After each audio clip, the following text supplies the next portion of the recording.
Welcome back to a video I've already created. It was a beautiful message, but visually that video looks so disgusting and horrid that here in this new setup, I'm recreating it. And so, take two.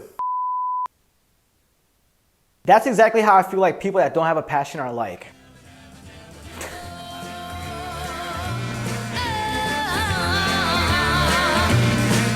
Having a passion is apparently an idea I've had for almost 6 years, and I'm pretty confident I can pinpoint its origin. You know, I felt my first sort of heartbreak when I was 17 years old in my senior year of high school.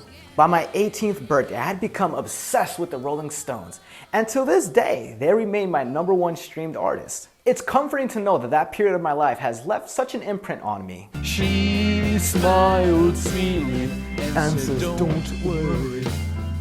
Oh no. I mentioned the origin of the idea of having a passion to show how strongly I feel about it. I mean, if an 18-year-old can find passion, so can you, right? I've asked people in the past, what are you a fan of? What do you like? What makes you happy? And yo, some people don't know. I don't know. Cameron, what have you seen today? Nothing good. Nothing.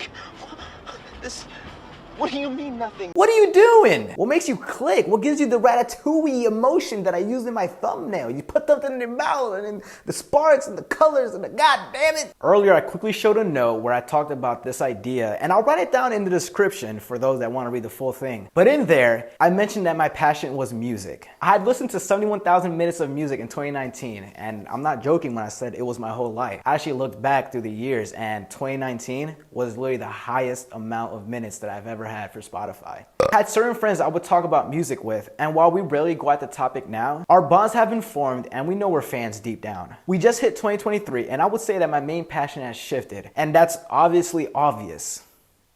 During the peak of the demic, I finally started binging films, something I wanted to do for so long, but I avoided because I always wanted to see something with someone else. Enjoying your company is a whole separate topic, but let's get back on track. I freely express how movies make me feel, and I share so many movie-related posts that people just know. Yep, that guy right there, he's a fan of film, he loves movies. That passion has escalated to wanting to figure out how movie sets are and how they work. I haven't had an opportunity yet, but that will happen eventually.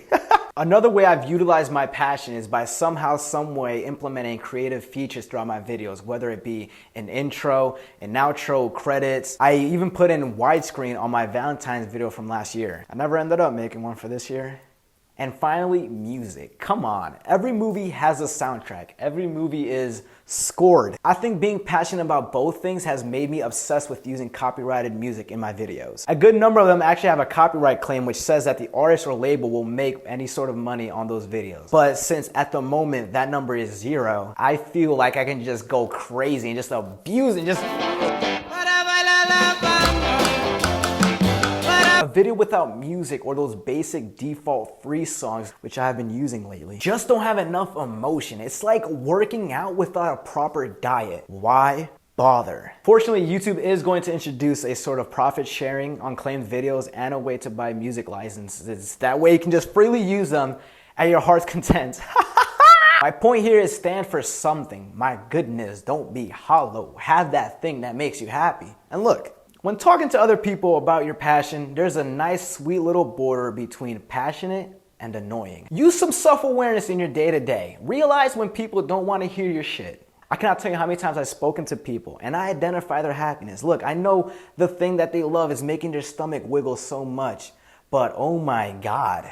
You ever just been talking to somebody and then they're just going on and on about a topic and then a topic and then another topic, and then you're trying to do some input, you're trying to say something to them, but they don't let you, and then they just keep going and blabbering and yada yada yada, and it's like, yo, what the fuck, can I get a word in? Like, you piece of shit. Going and going, you're saying yeah, wow, that's so freaking cool, and then by the time they're done, you just want to wring their neck, and then at the end of the day, you don't have any more friends.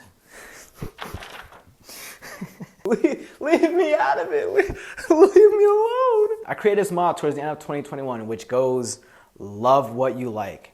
You might get pooped on for being interested in something that makes you so happy, but people just want to throw a tomato at your skull. But you just gotta own it. You gotta love it. You gotta, say it with me, love what you like.